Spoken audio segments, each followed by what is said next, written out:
আসসালামু আলাইকুম ওরহমতুল্লাহি ওবরাকাতুহ। সম্মানিত দিনী ভাই বোনেরা, আপনারা সবাই কেমন আছেন? আমি আলহামদুলিল্লাহ ভালো আছি। আমার হাতে আপনারা যেই প্রাণীটি দেখতে পাচ্ছেন, এটাকে আমরা খুব ঘৃণিত প্রাণী মনে করি, অথচ এটা ঘৃণিত প্রাণী নয়, এটা খাওয়া সম্পূর্ণ হালাল। আসসালামু আলাইকুম ওরহমতুল্লাহি ওবরাকাতুহ।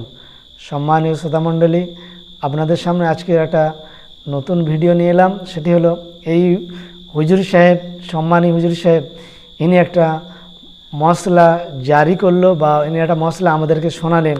ইনি কত টাকা ভিত্তির ওপর মশলাটাকে বললেন বা কোন ইমামের মানে দৃষ্টিতে এই মশলাটাকে আমাদেরকে শোনালেন আমরা তা জানি না।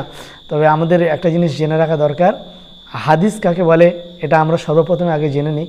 হাদিসের সংজ্ঞা হলো যে আল্লাহ রসুল সাল্লাল্লাহু আলাইহি সাল্লাম যে কাজ করেছেন, যে কাজ করতে আদেশ করেছেন এবং কোনো কাজ সাহাবারা করেছেন, আল্লাহ রসুল সাল্লাল্লাহু আলাইহি সাল্লাম চুপচাপ ছিলেন, এগুলোকে হাদিস বলা যায় বা হাদিসের সংজ্ঞা এগুলো। অতএব এই হুজুর সাহেব ইনি যে কুঁচের ব্যাপারটা যেটা বলছেন যে এটা খাওয়া জায়েজ, বা ইনি মানে এলান করে দিচ্ছেন, ঘোষণা করে দিচ্ছেন যে এটা আমরা কে ঘৃণা করি তারা নিশ্চিন্তা খান কুঁচেটা। এই হুজুর সাহেবকে আমি বলছি যে হুজুর, আপনি কিসের উপর ভিত্তি করে আপনি ফতোয়া দিয়ে দিলেন বা লোকেদেরকে এলান করে দিলেন আপনারা নিশ্চিন্তে খান? এই কিসের ভিত্তির উপর ফতোয়াটা বা মশলাটা জানালেন? একটু আমাদের দলিল দিলে ভালো হবে। কারণ খাওয়ার ব্যাপার, যদি আমি হারাম খাই, নাজাইজ খাই, কি আল্লাহর কাছে দোয়া করি, আমার দোয়া কবুল হবে কি? এটা আমার মনে হয় না তো যে দোয়া কবুল হবে। কারণ হারাম জিনিসকে যখন আমি আল্লাহর কাছে হাত তুলবো, আল্লাহ তাআলা আমার দিক থেকে মুখ ফিরে নেবেন। আর হারাম খাওয়ার পরে আমি যদি আর দোয়া কোনো ইবাদত করি, 40 দিন পর্যন্ত আমার কোনো ইবাদত কবুল হবে না। ওই জন্য হারামের ব্যাপারটা কত কঠিন, কত কঠোর জিনিস আমরা জানি। অতএব আমি যে জিনিসটা খাবো সে আমার শরীরের মধ্যে যাবে, সেই জিনিসটা খেয়ে রক্ত তৈরি হবে। অতএব আমি যে জিনিসটা খাবো আমার খাওয়াটা সঠিক হালাল হওয়ার দরকার। আল্লাহ রসুলও দোয়া শিখিয়ে দিয়ে গেছেন যে হালাল রুজির জন্য তোমরা দোয়া করো। তাই আপনি যে ডাইরেক্ট একদম কনফিডেন্সের সাথে জায়েজ বলে দিলেন, কিসের ভিতরে তো আমার তো জানা নেই, আর আপনি দলিলটাও দিলেন না। অতএব আপনি কাউকে যখন খাওয়ার ব্যাপারে বলবেন, আমার মনে হয় একটু সচেতনতার সাথে বা সাবধানতার সাথে বলা দরকার। আপনার তো দলিল দিলেন না, আমি আপনাকে দলিল দিয়েছি।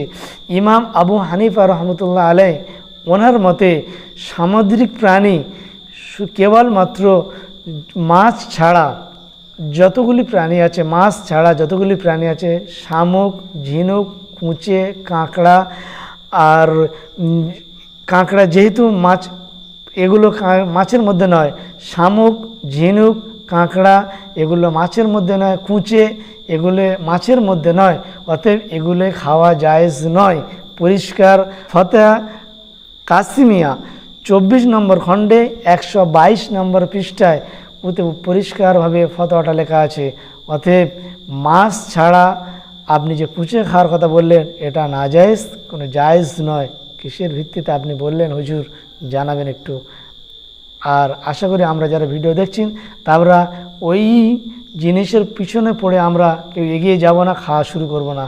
এটা ইমাম আবু হানিফা রহমতুল্লাহ আলাইহির নজদিকে সামুদ্রিক প্রাণী মাছ ছাড়া অন্য কোনো প্রাণী খাওয়া জায়েজ নয়।